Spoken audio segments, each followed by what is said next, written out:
Today's class will be on anaerobes. I think you have already come to know about the various types of metabolism a bacteria can have. Chiefly, they are divided into aerobic and anaerobic bacteria. Okay. So, in this class today, we will learn about the anaerobes. What are the how they are classified? What are the infections they are commonly associated with? And as a clinician, when you will start suspecting an anaerobic infection, and how will you proceed for diagnosis? That is the overview of today's class. Now, as the name suggests, anaerobes means organisms which are capable of replicating and growing in an environment which is devoid of oxygen. Okay, but the thing is, not all organisms are strictly anaerobes. So, let us delve further into it. The question comes, what is an anaerobe? You have heard about Anton von Leeuwenhoek. He is considered to be the father of microbiology. So, what he did was he did a simple experiment. তোমাদের কি ক্লাসে শোনার কোনো ইচ্ছা নেই নাকি? First বেঞ্চে বসে গল্প করে গেছো তখন থেকে।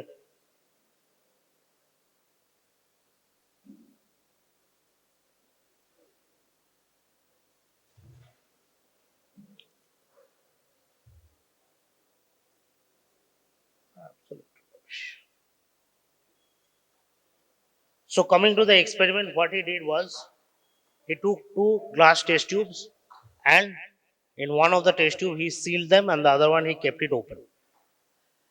And when he observed them under the microscope, he saw that both of them grew organisms.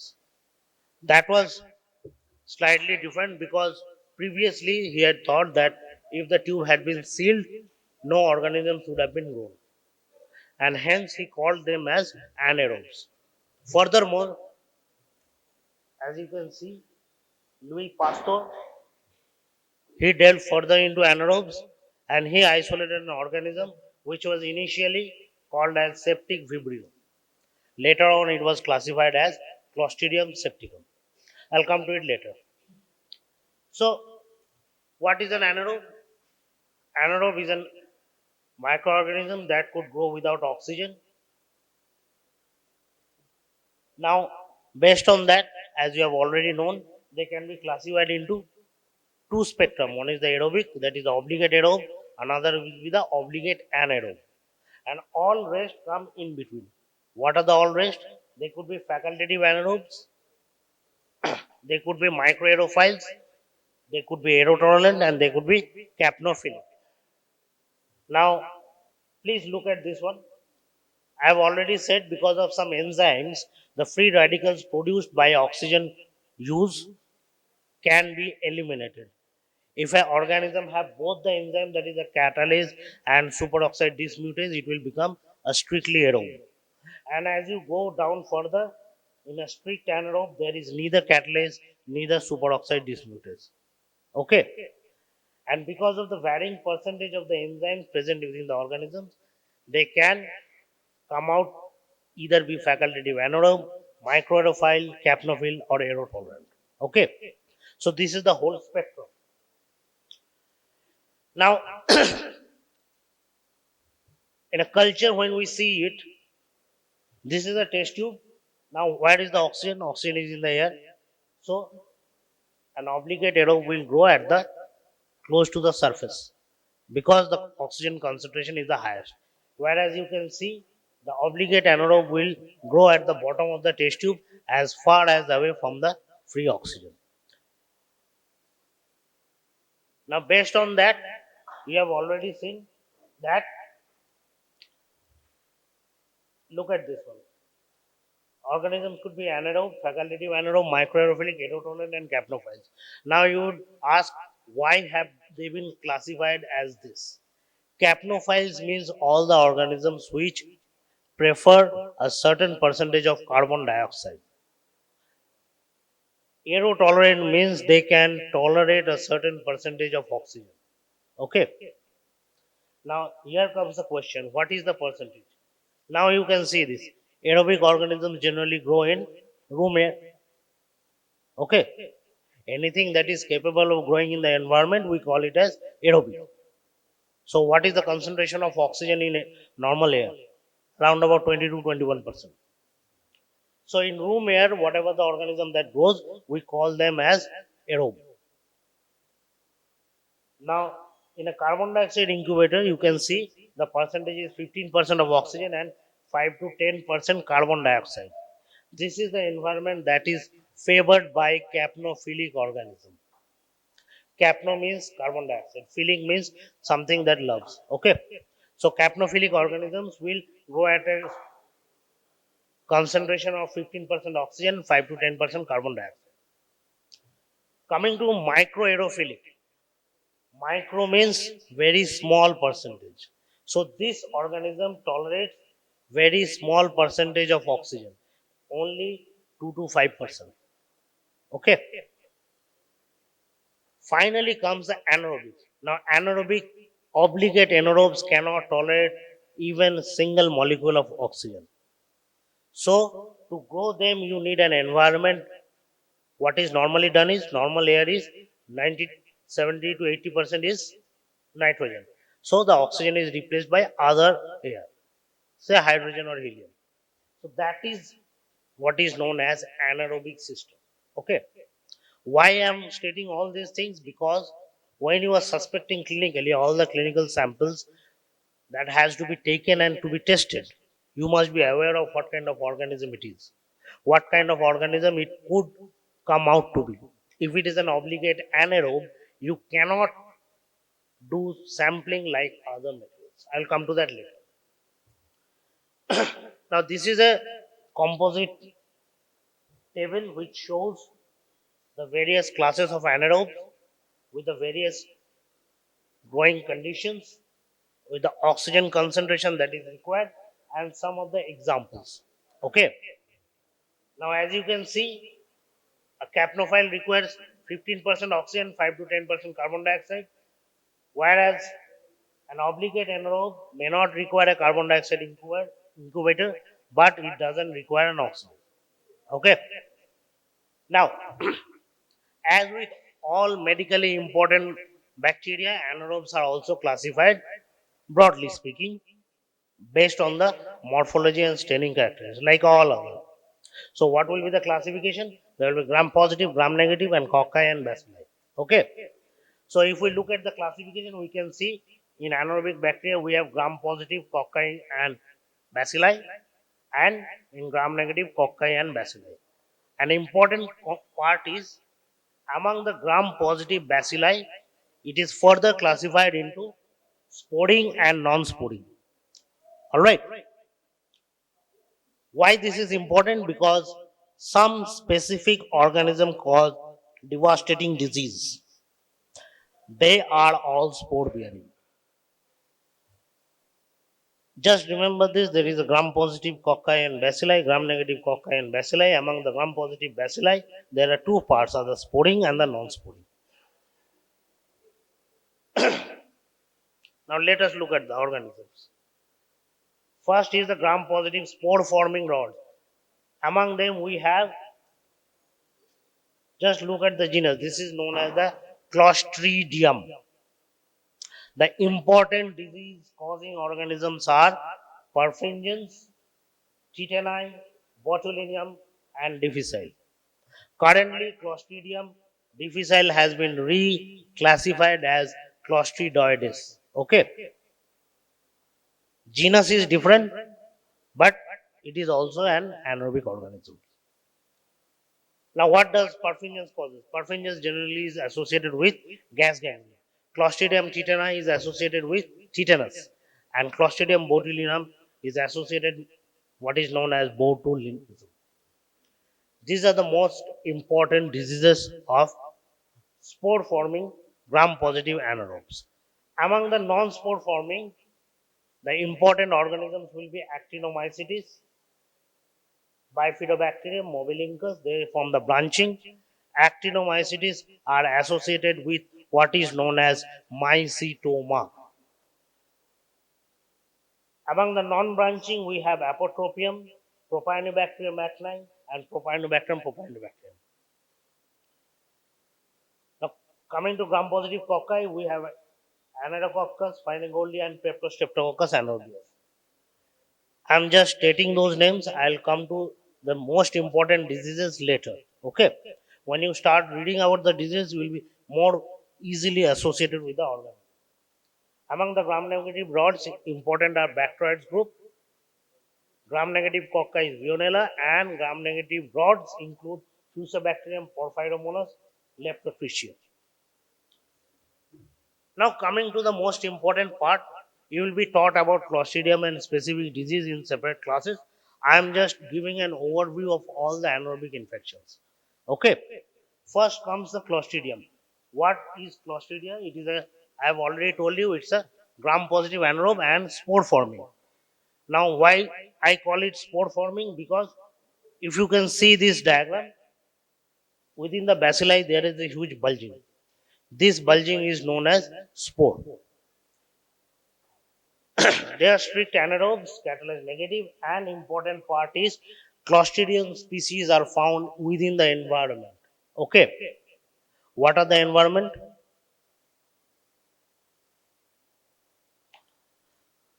Okay, just let me iterate a small story about how the anaerobes have evolved. Then you can understand it better.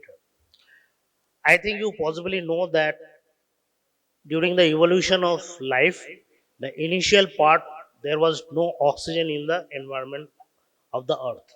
It was an anaerobic environment. At that point of time, the first organism that came or appeared on the face of earth were all anaerobic.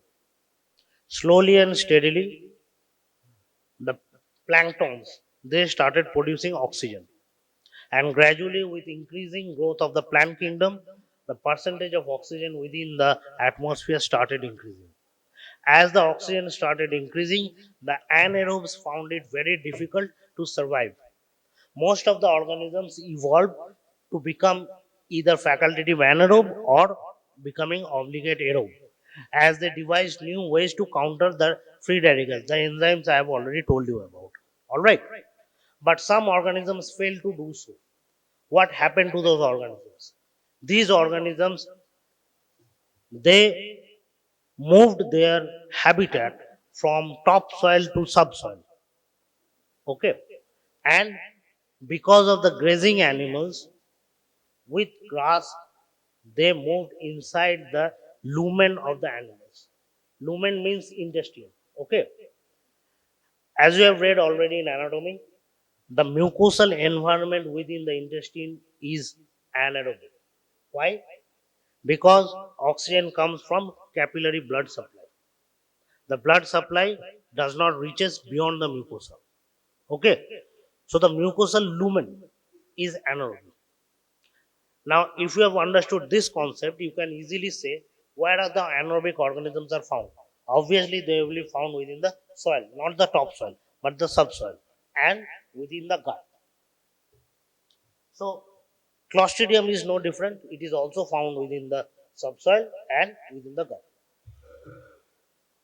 Among the Clostridium, the important organisms are Chitinine, botulism, Orphingins, novae, septicum, histolyticum, sporidum. Among them, if you can see, Porphyrins, novae, septicum, histolyticum, these are all associated with what is known as gas gangrene. Tetani is associated with tetanus, botulism is associated with botulism, and Clostridioides difficile is associated with a phenomenon which is known as Clostridioides difficile associated diarrhea. Now, what is gas gangrene? Gas gangrene is an infection, anaerobic infection. It has got two words. One is gas and is gangrene. What is gangrene? Gangrene is an infection of the human body where there is loss of blood supply. ঠিক আছে বাংলায় হচ্ছে পচে যাওয়া যেটা without blood supply. Okay, so normally infection, after infection what will happen? Because of the increased blood, you have read in pathology the first signs of it is the dolor calor tumor. Why does it happen? Because of the increased blood flow. But in this sort of infection, the first criteria is there is lack of blood supply. And because of the lack of blood supply, whatever happens within that wound is totally anaerobic. And anaerobic digestion leads to formation of gases. And this gas can be appreciated on physical examination of the wound. If you palpate the wound, you will find crepitus. Crepitus means, what is crepitus? Clinic start হয়েছে তো? What is crepitus?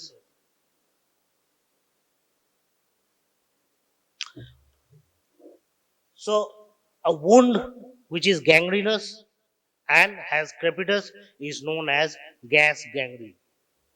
Now, what happens is there is massive tissue necrosis and a phenomenon known as myonecrosis. Myo means muscles and necrosis means death. So there will be gross death of the muscular structure. Remember, please, this is a medical emergency. Why? What is medical emergency? What is surgical emergency? Because there is no blood supply. It doesn't matter whatever antibiotic you give, it is not going to reach the wound. And until and unless vascularization is restored, the wound cannot be treated. So, rule number one of treating gas gangrene is you have to open the wound, debride the wound. Okay. Now, what happens is that because it's an anaerobic organism, the spores are present in the environment. Generally, gas gangrene is seen after road traffic accident. Okay. So there is an open wound which is contaminated with soil. Spores are present in the soil. These spores will germinate and there will be proliferation of the Clostridium, either perfringens or septicum or histolyticum, and it will start the anaerobic metabolism. And because of the anaerobic metabolism, it will also liberate various enzymes. These enzymes will digest or cause necrosis of the tissues. And because of the increased pressure, because of the liberation of the gases, the vascular supply will be further obliterated. As the vascular supply is obliterated, lesser and lesser oxygen and white blood cells will reach there, so the infection will proliferate further.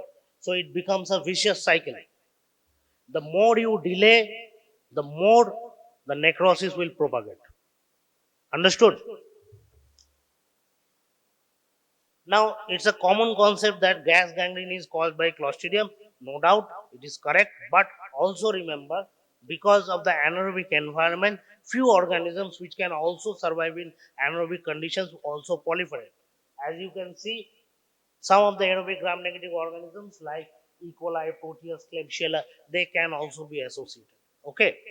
Just keep in mind, gas gangrene is predominantly caused by Clostridial species, but a clinical wound might also be associated with other organisms. Now, what will be the predisposing factors?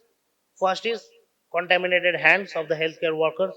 It could be a dead necrotic wound, commonly associated with road traffic injury or penetrating injury. And foreign bodies might be present. Say a stone chip might get penetrated into the limb. What happens is there is marked edema, fermentation of glucose, which leads to gas production. Now, the gas within an enclosed space, when palpated, will give you will feel that the gas is moving. That is known as crepitus. Other gases like hydrogen sulfide and carbon dioxide will also be seen. Local effect, you will see rapidly spreading wound, and because of the enzymes produced by the Clostridium, systemic signs will also be there. Now, gas gangrene can be classified into either post-traumatic, post-operative, or spontaneous. Post-traumatic, you can obviously understand. It is very easy to understand. Crush injuries, compound fractures, gunshot wound, electrical, thermal, or even burn injury. Post-operative. Now, I have already told anaerobic organisms are associated with the intestine. So, any surgery in which there is opening of the intestine and spillage will lead to liberation of these organisms within us, say the peritoneal space, where it is not expected to be there. So this is known as post-operative. Another important feature of post-operative gangrene is this septic abortions. Further on, as we'll learn more and more, you will understand that abortion or medical termination of pregnancy are two different things. Okay. If a pregnancy is terminated under the medical guidance, it is called as medical termination of pregnancy. But in India, you will come to know that at many places illegal abortion is done by quacks and other people, and this involves insertion of from wooden sticks to mixture of spices, anything into the uterine cavity. These practices might lead to gangrene within the uterus. Okay, always keep in mind this factor. Illegal abortion might lead to gas gangrene. Finally, spontaneous gas gangrene can be seen in certain scenario, like in patients with malignancies, in newborn babies. Why? Because what happens in these patients is, see, anaerobic organisms are present in intestine of all human beings, but they cannot proliferate because the normal flora restricts the proliferation of this anaerobic. But in some patients, like malignancies who are undergoing chemotherapy, premature newborn baby, in this scenario, the abdomen or the mucosal lumen is devoid of the normal flora. Because there is no resistance from the normal flora, the anaerobic organisms might grow. And this is known as spontaneous gas gangrene. So coming to the pathogenesis, obviously it is caused by Clostridium. Transmission is by the spores. Incubation period is about 1 to 5 days. And on histopathology, you can see the growth of the organism along with these spaces. These spaces within the tissue is caused by formation of the gas. What will be the symptoms? Obviously, because of the myonecrosis, there will be pain, swelling, movement of air, and low grade fever because of the toxins. You can see local swelling with serosanguinous exudates, crepitus, hemorrhagic bullae. This is the typical presentation. You can see a bullae over here with serosanguinous fluid with it.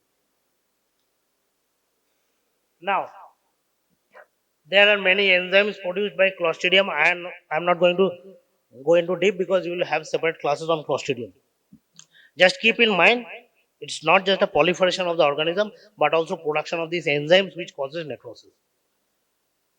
Now, what will be the investigation? Suppose this kind of case comes to you. You have to diagnose and then treat. So, what will be the investigations? What are the findings you can find? The first step would be these various parameters in the blood, increase in WBC count, all these things can be found. But important part is gram stain of the exudate of the infected tissue. Okay. So whenever this case comes, it is very important to do a microscopic examination. Now, what are we looking for it? What are we looking for? We are looking for gram positive bacteria or bacilli with spores. This would be the gram stain. Okay. So please remember, if this kind of case comes and on microscopy, this is a medical emergency, so it has to be dealt immediately. On gram stain, if we find gram positive bacilli with or without spore, that means it indicates towards clostridial infection. Imaging studies can be done. Why? Because with imaging, be it a USG or a CT scan or an MRI, we can delineate the exact outreach of the lesion. Sometimes superficial lesion may be small, but it may delve very deep into the muscular tissue. So, what would be the treatment? Obviously, you have to incise the wound. Okay. You have to break the anaerobic environment. How to do it? First important part is fasciotomy. You have read about various fascias in the limb. So the first step is to open the fascia. When you open the fascia, the positive pressure that is building on gives away. So vascularity can be improved. And debridement should be done to the extent of amputation of the limb.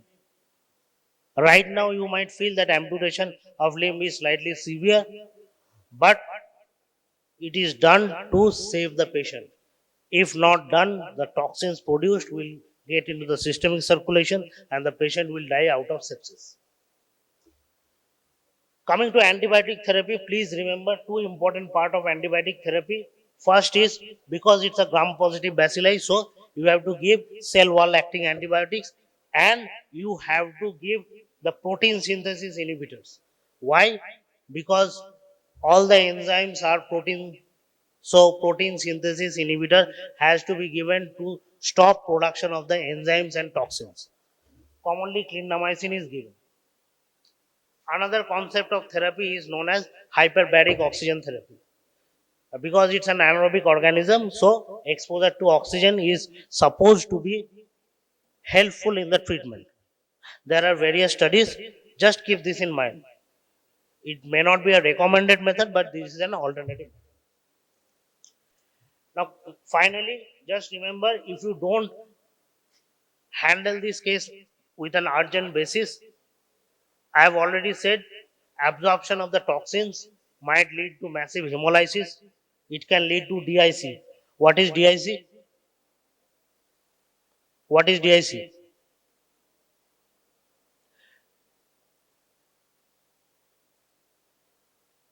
You haven't been taught DIC in pathology?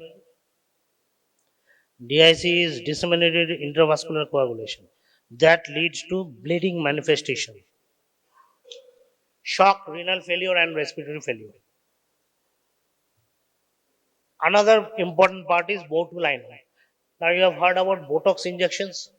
Various actresses and people in theatrics they use Botox injection to look young. So botulinum toxin is perhaps one of the most toxic substances known to man on earth. It is produced by Clostridium botulinum. Similar to perfringens, it is also a spore forming gram positive rod.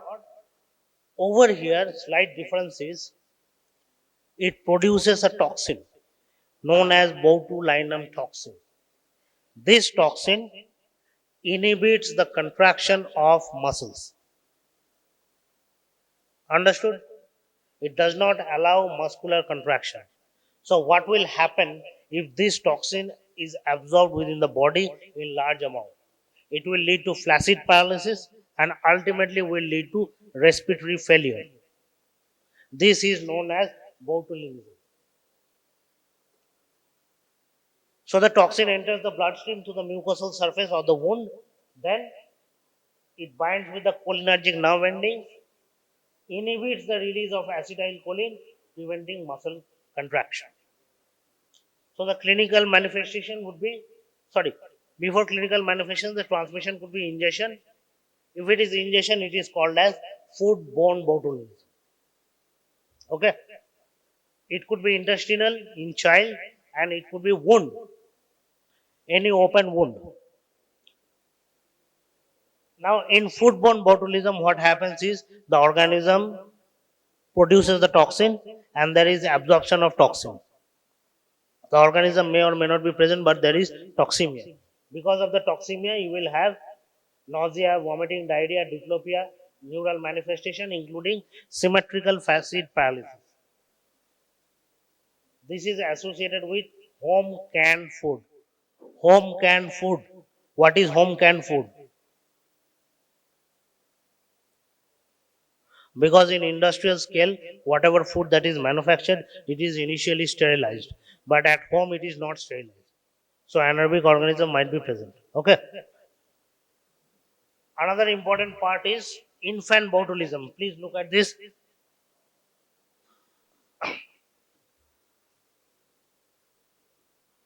I think you would be you have heard about somewhere that In newborn babies, there is a particular culture in India to feed newborn babies honey. You have heard about it? শুনেছ ছোটবেলা বাচ্চার মুখে মধু দেয়? It's a dangerous practice. Why? Because a newborn baby has got no normal flora within the gut. It will take some time for the normal flora to grow within the gut of the newborn baby. Now, honey is not purified. It is deemed to be without organisms. That is fine. But it can have spores. Not viable organisms, but spores. What happens is this spore enters within the gut of the newborn, proliferates there, and if it is Clostridium botulinum, it causes botulism within the newborn. This is called as infant botulism. What will be the manifestation? The child will complain of constipation, lethargy, poor feeding, weak cry. Afterwards, there will be neural manifestation and it can also lead to respiratory arrest. Finally, wound-borne botulism is like that of gas gangrene. In the wound, the organism proliferates and the toxin is absorbed. Diagnosis is, you can see this picture. There is drooping of eyelids. This is known as ptosis. This is because of paralysis. Okay. It's a symmetrical paralysis. If it involves the respiratory muscles, what will happen? There will be respiratory failure.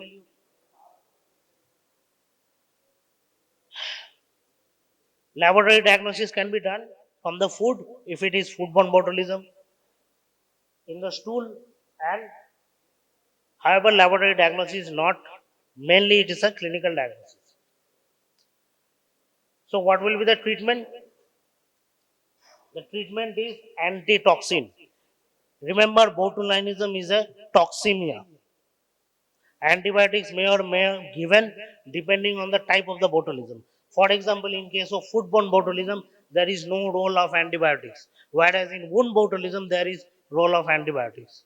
But the mainstay of treatment is, if toxin enters the body, you have to give antitoxin. Okay.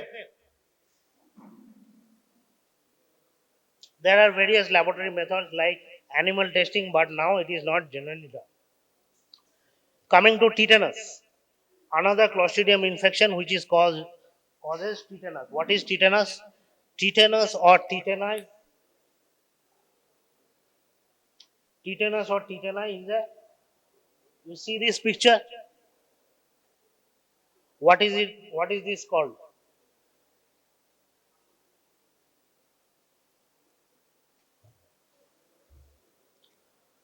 এত কথা বলার কি আছে?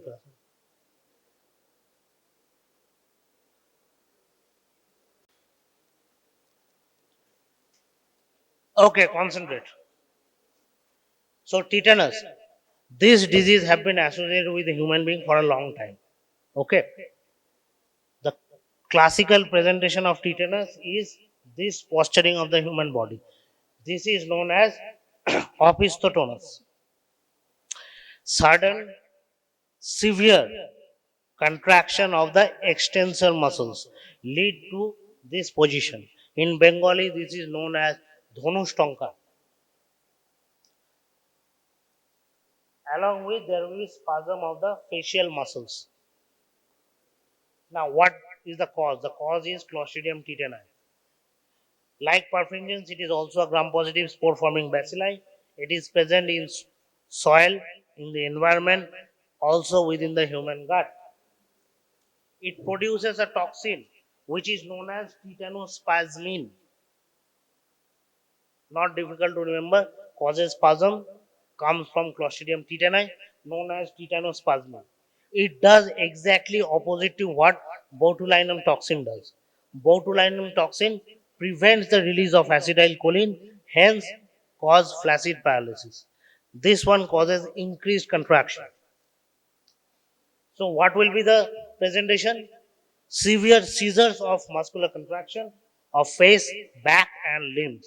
This is known as opisthotonus. In the jaw, because of the contraction, the jaw gets stuck in a contracted position. This is called as locked jaw. Tetanus can be of four types. First is localized tetanus. cephalic tetanus, generalized tetanus, and neonatal tetanus.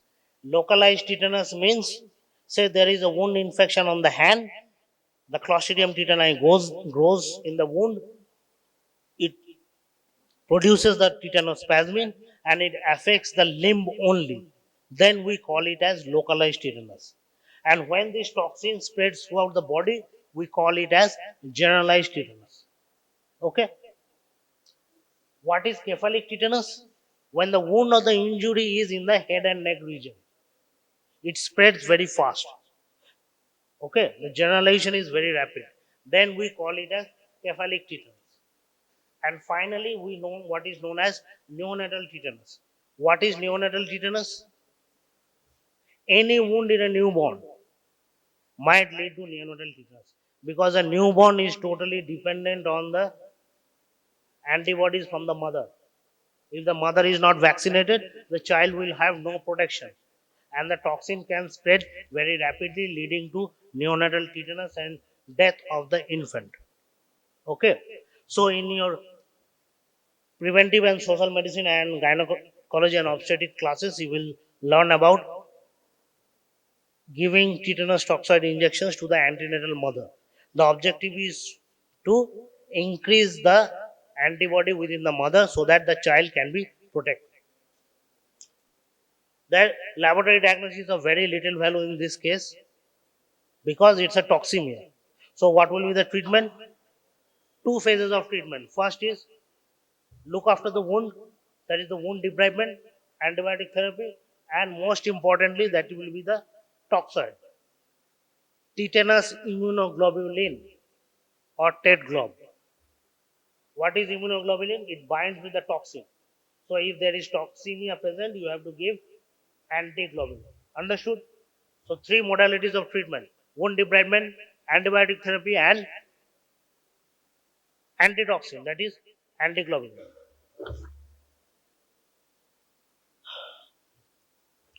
Please remember this slide.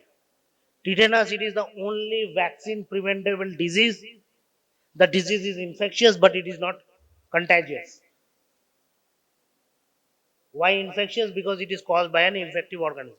Why not contagious? Because tetanus does not spread from one person to another. And most importantly, it's a vaccine preventable disease. Disease is a toxemia. If there is presence of antibody, the disease can be prevented. Now, this is a slide to show the differences between botulinum toxin and tetanus toxin. As you can see, in botulinum toxin, the acetylcholine release is prevented, while in tetanus, there is sudden release of glycine GABA and which prevents relaxation of muscles. Understood? Acetylcholine release is not increased along with inhibition of the GABA and glycine. GABA and glycine will relax the muscles. That is the reason why severe contraction is seen. Now coming to the next part, please remember this is not Clostridium difficile. Now it has been reclassified as Clostridioides difficile associated diarrhea. If you understand the concept of normal flora, you can understand this very easily. This organism is present within the intestine or large intestine of all human beings. In patients who are admitted in ICU or a long-term hospital administration, what happens is they are given broad spectrum antibiotics. Because of the broad spectrum antibiotics, all other bacteria are killed off, and this one proliferates and it produces toxin which causes diarrhea. This is known as Clostridioides difficile associated diarrhea. It can be diagnosed with the presence of toxin A and B by ELISA and other methods. Well, for prevention of CDAD, we have to do two things. First is judicious use of antibiotics. Rampant use of antibiotics should be prevented. And if this diarrhea does happen, the treatment is either metronidazole or vancomycin. Final part is all previously discussed disease are caused by sporing anaerobes. Now, not all anaerobes are sporing, some are non-sporing. Among the non-sporing anaerobes, what is the important differences? Important differences are they are associated with the normal flora. They do not exist in the environment. Okay, so they are within the body itself, and the infections are endogenous. That means it is acquired from within the body. Commonly seen with spillage of fecal contents after surgery, rupture of organ due to infection, trauma, or malignancy. Now, where can we find these non-sporing anaerobes? In all. You can see in saliva, gingival crevices, small, large intestine, and even in female genital tract. They do have a role. They are not generally associated. Their role is they prevent pathogens from going by competing for nutrients. They modulate the host immune system, and they produce trace elements like vitamin K. Another important function of those anaerobes are seen in female genital tract. I will come to it later. Now, among the non-sporing anaerobes, important are remember bacteroids. Among them, Bacteroides fragilis are most commonly associated, and it causes any type of systemic infections from peritonitis to meningitis to brain abscess. Another would be Porphyromonas. Porphyromonas is commonly associated with dental caries, that is caries tooth and gum infection. And because it causes caries tooth and gum infection, it can also go into the systemic circulation and may cause endocarditis. Similarly, if you have read about, I think you will read in your otorhinolaryngology classes, a phenomenon called as Vincent's angina. That is the infection of the submandibular node. It is caused by Leptotrichia and Fusobacterium. Fusobacterium is a gram-negative anaerobic bacilli, and it may cause Lemierre's disease. That is infection of the lateral pharyngeal wall, mediastinal infection. Another organism will be Prevotella, which causes abscess, and it is generally associated with black colored pigment. Propionibacterium is associated with acne, pimples. Other will be Lactobacillus mobilincus and Eubacterium. Among the cocci, the Peptostreptococci generally causes infections like puerperial sepsis and abscesses. Okay, these are the spectrum of anaerobic infections. Now, what will be the major clues when you suspect? First would be a putrid and foul smelling exudate. Because anaerobic environment, there will be liberation of H2S and other gases. They have a very strong pungent odor. Then there will be necrotic tissue because of necrosis, gas and black color discoloration. Okay. Another important part of anaerobic infection is on gram stain of the exudates you will find different morphology, that is spore forming bacilli may be seen. Now coming to sampling. Please remember one thing, if you are suspecting anaerobic infection, please don't send swab samples. Why? Because swab samples are exposed to air, whatever organism might be there, it will die. So the best sample will be aspirated sample with a syringe. Okay. So tissue biopsy or aspirated sample is the best sample for anaerobic infection. Please remember this sentence throughout your life. Whenever you are suspecting anaerobic infection, go for an aspirated or an excised tissue sample. Don't send swab and other samples. Okay. And as you have already seen, all the systemic infections like Clostridia, there is very little to diagnose. Most of them are clinical diagnosis. But in case of wound, you have to send aspirated or excised tissue sample. So, just an example of what are the suitable samples. For example, a decubitus ulcer. What is a decubitus ulcer? It's a bed sore. So for bed sore, it might be infected anaerobically. You have to take the tissue from the base of the ulcer, not from the surface. Okay. So you have to clean the surface, remove the top layer, and get to the base and send the excised tissue from the base of the ulcer for diagnosis. Tissue and fluid, whatever the fluid, has to be aspirated. Other sample would be blood, bone marrow, CSF. Now, urine sample, can it be sent for anaerobic infection? Urine sample,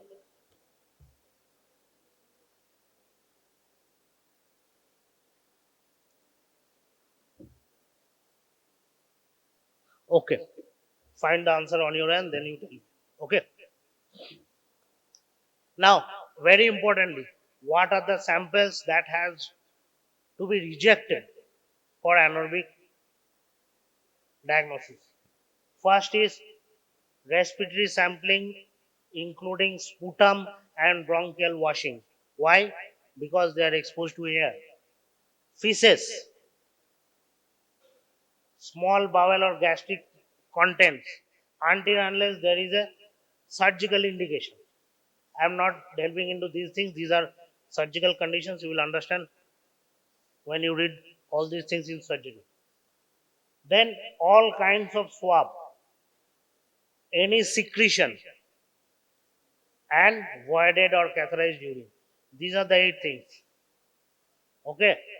Respiratory sample, including cough and brushings, fecal matter, any small or gastric or small bowel contents, any type of swab, any type of secretion, and urine. Please remember, only indication of urine is a suprapubic collected urine. What is suprapubic collected urine? You take a needle and syringe, insert within a filled bladder, and take the urine out of the syringe. That is the only sample, urine sample, which is amenable for anaerobic diagnosis. Understood? Not voided or catheterized urine. Okay. All the samples taken for anaerobic should be transported with transport medium. Transport media is very commonly used is PRAS medium. Okay. If you can remember just only this thing, it will be all right. Another is the oxyplate method. It prevents, it has reducing substance within the media and prevents oxidation. These are the anaerobic vials in which the samples might be sent for anaerobic culture. Other samples would include, these include tissue biopsy samples. Now, what would be the methods for diagnosis? It will be gram stain, culture, biochemical methods, and these are the newer methods of diagnosis: gas liquid chromatography, HPLC, MALDI-TOF, MR spectroscopy, and 16S, that is RNA sequencing. So, I think you have heard about bactec culture. There is an anaerobic culture for bactec also. Similarly, there are various media used for anaerobic diagnosis like the CDC anaerobe blood agar, the PA agar, the kanamycin, vancomycin blood agar. There are various agar, I am just stating. Now, what are the methods to maintain anaerobiosis? The methods would include, please remember, this is known as Macintosh Fields jar. What happens is the plates are placed within this jar. There is a catalyst on the top of it. On passing electric current, what will happen? The oxygen will be converted, it will react with hydrogen and will convert into water. So anaerobic environment can be maintained. Another method is what is known as, this is as gas pack. Over here, these plates are placed within this container and sealed, and there is a chemical reagent placed within the pack. Water is added. Because of the chemical reaction, the oxygen is consumed, thereby maintaining anaerobic environment. The other method would include the roll tube method and the PRS, and the most important is known as anaxomat. What is anaxomat? This is a machine. Look at this. This is a machine. There are containers over here. These containers are connected with the machine and along with a hydrogen and nitrogen gas cylinder. What this machine does is this machine sucks all the air out and introduces hydrogen and nitrogen within this container.